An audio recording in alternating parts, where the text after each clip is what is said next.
Hi guys, ඔයාලා හැමෝම ආදරෙන් පිළිගන්නවා මගේ YouTube channel එකට. ඔයාලට දැනටම පොඩි idea එකක් ඇති මම අද මොනවා ගැනද කතා කරන්න යන්නේ කියලා. ඔව් මම අද කතා කරන්න යන්නේ තාරා පාලනය ගැන. මේ තාරා පාලනය ගැන කතා කරද්දී අපිට ලංකාවේ අඩු වියදමින් කරන්න පුළුවන් හොඳ ව්‍යාපාරයක් තමයි තාරා පාලනය කියලා කියන්නේ. ඉතින් අපි ඒක නිසා අද වීඩියෝ එකේදී කතා කරන්න බලාපොරොත්තු වෙනවා සාර්ථක තාරා පාලනයක් කොහොමද කරගෙන යන්නේ කියලා. එහෙමනම් ඔයාලා මාත් එක්ක මේ වීඩියෝ එක ඉවරනකම් රැඳී සිටී කියලා මම බලාපොරොත්තු වෙනවා. එහෙමනම් අපි මුලින්ම කතා කරමු තාරා පාලනය කියන්නේ මොකක්ද කියලා. මේකදී අපි මුලින්ම කියන්න ඕනේ තාරා පාලනය කියන්නේ අති සාර්ථක එහෙම නැත්නම් ලාභදායි දෙයක් තමයි තාරා පාලනය කියලා කියන්නේ. මොකද මේ තාරා පාලනය කරන්න අපිට ඉන්වෙස්ට් කරන්න වෙන්නේ බොහොම අඩු මූලික ධනයක්.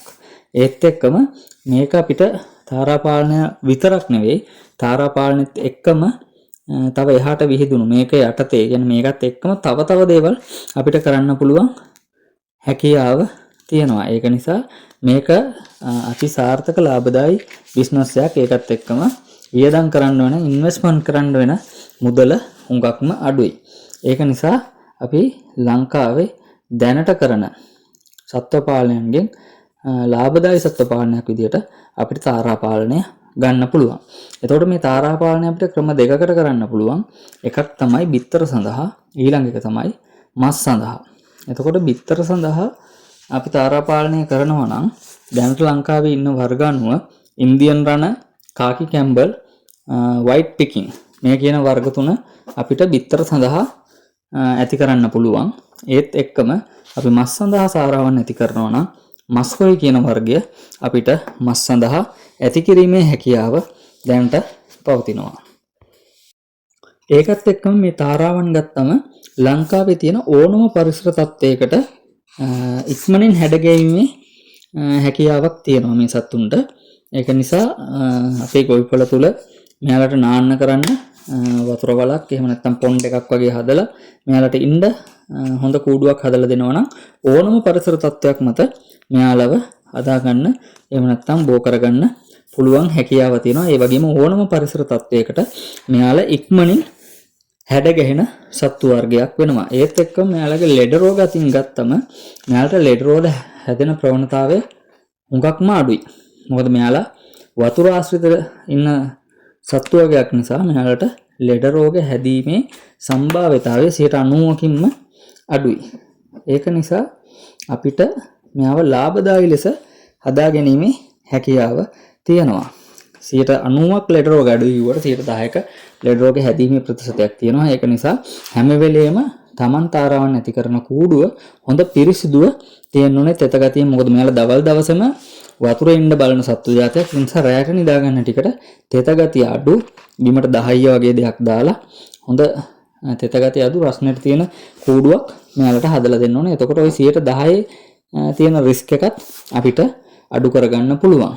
එතකොට මෙයාලා හරි විදියට අපි පාලනය කරොත් බිත්තර සඳහා පාලනය කරනවා නම් වසරකට බිත්තර 200ක් එහෙම නැත්නම් 300ක් වෙනකන් අපිට එක තාරාවියකින් ගැනීමේ හැකියාව තියෙනවා. ඒක නිසා මෙයාලා කුකුළු හදනවට වැඩිය ටිකක් ලාභදායි කමෙන් වැඩි. මොකද බිත්තරයක මිලත් කුකුල් බිත්තරයක් වගේ දෙගුණයක් මුදලකට විකිණීමේ හැකියාව අද වෙනකොට පවතිනවා. ඒකත් එක්කම මෙයාලගේ ආහාර රටාව එහෙම නැත්නම් තාරාන් හදද්දී අපිට වැඩිපුරම වියදමක් කරන්න වෙන්නේ මෙන්න මේකට මෙයාලට ආහාර ලබා දෙන්න. එතකොට පොඩි කාලේ පොඩි පැටව දවස් පැටව වගේ ගත්තොත් එimhe ඔයාලට බෲට් කරගන්න ලොකු අඹහසුවක් නැහැ. සතියක් විතර යනකම් පිලමන්ට් බල්බයක් සූත්‍රිකා බල්බයක් දාලා රස්නේ සාමාන්‍ය පරිදි රැයට දීලා ඉවරලා ඔයාලට හදා ගන්න පුළුවන්. අසනීප වෙන තත්ත්වයේ සම්භාවිතාවය අඩු නිසා එහෙම හදා ගැනීම අපහසුතාවයක් ඇත්තටම නැහැ. ඊට පස්සේ සාමාන්‍ය මාස 2ක් විතර යනකම් කුකුලන් සඳහා කොමර්ෂල් ෆීඩ් එහෙම නැත්නම් වාණිජ කුකුල් කෑම කම්පැනි වලින් හදන කුකුල් කෑම එකක් දීලා මේ සත්තු මූලික අවධිය වැඩි දියුණු කරගන්න ඕනේ. හොඳට හදා ගන්න ඕනේ. ඊට පස්සේ එතනින් එහාට ඔයාලට පුළුවන් මෙයාලට එළවලු වර්ග. ඒ කියන්නේ එළවලු කඩේකට තියෙන භාජනයක් ඔය අයින් කරන කොළ ටික අරෝමේවා ටික එකතු කරගත්තොත් ඒ ටික දෙන්න පුළුවන්. ඊට පස්සේ රයිස් පොලිෂ්. එහෙම නැත්නම් හාල් නෙවුඩු කියන්නේ ඒවා දෙන්න පුළුවන්. ඊට පස්සේ පුන්නක්කු ටිකක් දෙන්න පුළුවන්. මේ කියන කිසිම දෙයක් ඒවා විතරක් කන්න බොන්න දෙන්න එපා. මේවා කලවම් කෑම එකක් විදිහට තමයි දෙන්න පුළුවන්. ඊට අමතරව දැන් තියෙනවා බ්ලැක් සෝල්ජර් ෆ්ලයි. ඒ කියන පණුවන් හදලා කට්ටිය කන්න බොන්න දෙනවා. මේ කියපු දේවල් ගොඩාක් දුරට මිල අඩු. එළවලුට කිසිම මිලක් යන්නේ නැහැ. පණුවන්ටත් ඒ වගේම තමයි කිසිම මිලක් යන්නේ නැහැ. නමුත් අර රයිස් පොලිස් පුන්නක් වලට සාමාන්‍ය මිලක් යනවා. ඊට අමතරව ප්‍රෝටීන් ටික හරියට හදාගන්න මාළු කඩේක සාමාන්‍යයෙන් කැපෙන මාළු කෑලි ටික ඔය වගේ ටික එකතු කරගත්තා නම් හොඳ ප්‍රෝටීන් එකක් තියෙනවා ඔයාලට. තාර පාලනය හරියාකාරව කරගන්න. සාමාන්‍ය මාස දෙකක් විතර කුකුල් කෑම දීලා හැදුවට පස්සේ එතනින් එහාට මේ කෑම සමබර විදිහට දුන්නොත් සතට අවශ්‍ය පෝෂ්‍යදායී ආහාර වේලක් අපිට අඩු වියදමකින් හදාගැනීමේ හැකියාව තියෙනවා. ඊටත් අමතරව අපි කතා කරොත් එහෙම බිත්තර ගැන. බිත්තර සාමාන්‍යයෙන් අවුරුද්දට බිත්තර 200ක් 300ක ප්‍රමාණයක් දමනවා. නමුත් ලංකාව තුල අද වෙනකොට දැන් මේ කියපු වර්ග ටික ගත්තොත් ඉන්දියන් රණ මේක ලංකාවේ ඉන්නවා. කාකි කැම්බල් ලංකාවේ ඉන්නවා. වයිට් පිකින් ලංකාවේ ඉන්නවා. මස්කොයි ඔය කියන වර්ගය ලංකාවේ ඉන්නවා. චයිනීස් ගූස් ඔය කියන වර්ගය ලංකාවේ ඉන්නවා. එතකොට මේ කට්ටියගේ බිත්තරවල මිල සමහර කට්ටිය සමහර හේතු නම් පෙන්නලා මේ සමහර කට්ටියගේ බිත්තරවල අධික ලාභයක් එහෙම නැත්නම් අධික මුදලකට විකුණනවා. ඉතින් ඒ වගේ අපි හේතු ටිකක් බලමු. එතකොට අපි පළවෙනිටම ගමු මිල වැඩියෙන් යන බිත්තරයක් විදිහට චයිනීස් ගූස්. චයිනීස් ගූස් කියන සතා සාමාන්‍යයෙන් ඔයාලා දන්නවා හංස පාත්තයකින් සතා. මේ සතා සාමාන්‍ය අනිත් තාරා වගේ 3 ගුණයක් විතර ලොකුයි. එතකොට මම සාමාන්‍යයෙන් ඔයාලට මිලවල් කියන්නම් මේ දැනට යන සාමාන්‍ය මිලවල්. ඊට වැඩි මිලවල් වලින් නම් මිලදී ගන්න අවශ්‍යතාවයක් නැහැ. මොකද මේවා තමයි සාමාන්‍ය මිලවල්. එක එකනා එක එක හේතු දාලා ලොකු මිලවල් කියනවා. චයිනීස් ගූස් එකේ බිත්තර නම් මිලදී ගන්න යන්න එපා. බිත්තර විකුණන කට්ටිය බොහෝ දුරට අඩුයි. මොකද ඒකේ පැටව ටික බෝ කරලා තමයි විකුණන්නේ. සාමාන්‍යයෙන් මම අපේ මිලවල් එක්ක වාට කියාගෙන ඉන්න චයිනීස් ගීස් එකේ තනි සුදු පාට ඉන්නවා. ඊට අමතරව දුඹුරු පාට හුරු පාටක් ඉන්නවා. එතකොට තනි සුදු පාට තමයි මාකට් එකේ වැඩිම යන්නේ. සාමාන්‍යයෙන් පැටව ජෝඩුවක මිල රුපියල් 20000 25000 අතර මිලකට යනවා. වයස අනුව සාමාන්‍යයෙන් සති දෙකේ ඉඳලා මාස වගේ අතරතුර මෙන්න මේ මිලට වගේ යනවා. එතකොට මේකේ දුඹුරු පාට එක සාමාන්‍ය විදිහට 18000 22000 අතර යනවා. ඔය හදන එක එක්කෙනාගේ තමන්ගේ හදාගත්ත නම් අනුව එක එක මේවත් අනුව මීට වැඩි මිලවල වලට නම් මෙයාලව මිලදී ගන්න එපා. බොහෝ දුරට මේක බිත්තර වල මිලක් මට කියන්න බෑ. බිත්තර විකුණන කට්ටිය නැහැ. ඊට පස්සේ අපි ගත්තොත් ඉන්දියන් රණ, කාකි කැම්බල්, වයිට් පිකින්. මේ ටික තමයි බිත්තර වැඩියෙන්ම දාන්නේ. 200 300ක් වෙනකන් දාන්නේ මෙයාලා තමයි. එතකොට ඉන්දියන් රණ, කාකි කැම්බල්, වයිට් පිකින්. එහෙම නැත්නම් අපි කියනවා මඩ තාරාවා කියලා. මේ මඩ තාරාවා කියන වර්ග මෙහෙම කියනවා මේක කාකි කැම්බල් කියන වර්ගය අද අධික ලෙස මිල වැඩි. හරිද? හේතුවක් විදිහට මෙයාලගේ පිරිමි සත්තු බෝ වීමේ ප්‍රවණතාවය අඩුයි කියලා කියනවා. ඊට අමතරව මෙයාලා එක රෝගයකට බෙහෙත් වලට ගන්නවා මෙයාලගේ බිත්තර සහ මස්. එතකොට මේ රෝගයට ගන්න නිසා එහෙම නැත්නම් රෝගය කියලා කියනකොට අර්ශ සමාරුව කියලා කියනනම් එහෙම මත මේකක් තියෙනවා අර්ශ සමාරුවට මේ බිත්තර හොඳයි කියලා. නමුත් ඔයාලා හොයලා බලන්න ඔයාලට ඉන්ටර්නෙට් තියෙනවා chat gpt ඕන දෙකින් හොයලා බලන්න අර්ශ සමාරුවට කාකි කැම්බල් කියන වර්ගය විතරක් නෙවෙයි මේ මඩ තාරාවෝ කියන ඉන්දියන් රණ කාකි කැම්බල් වයිට් පිකින් කියන මේ වර්ග තුන එහෙම නැත්නම් මඩ තාරාවෝ වගේ ගණයට අයිති වෙන තාරාවෝ කියන ගණයට අයිති වෙන සියලුම දේවල් අයිති වෙනවා. ඒ කියන්නේ මේ සියලුම තාරා බිත්තරවල යම්කිසි ඖෂධ ගුණයක් තියෙනවා අර්ශ සමාරුව සඳහා. ඊට පස්සේ මේ මස් වල යම්කිසි ඒ කියන්නේ මස් වල හොඳ පෝෂණයක් මොන හරි එකක් තියෙනවා කියලා ඉතිහාසයෙන් සඳහන් වෙනවා අර්ශ සමාරුවට. ඒක කාකි කැම්බල් විතරක් නෙවෙයි මම වගකීමෙන් කියනවා. ඔයාලට බලන්න කොහොම හරි මේකක් තියෙනවා නම් ඔයාලට දෙමළ යාළුවෙක් වගේ ඉන්නවනේ යාපනයේ පැත්තෙම පොඩ්ඩක් අහලා බලන්න. එහෙම නැත්නම් ඉන්දියාවේ යන වීඩියෝස් වල එහෙම පොඩ්ඩක් හොයලා බලන්න. net එකේ search කරලා බලන්න. මේ මඩතාරාවන් කියන වර්ග තුනේම මස් සහ බිත්තර අර්ශ රෝගයට ඇත්තටම හොඳයි. දැන් මේ දවස්වල කාකි කැම්බල් කියන එක අර්ශ රෝගයට හොඳයි කියලා ලොකු මුදලකට විකුණනවා.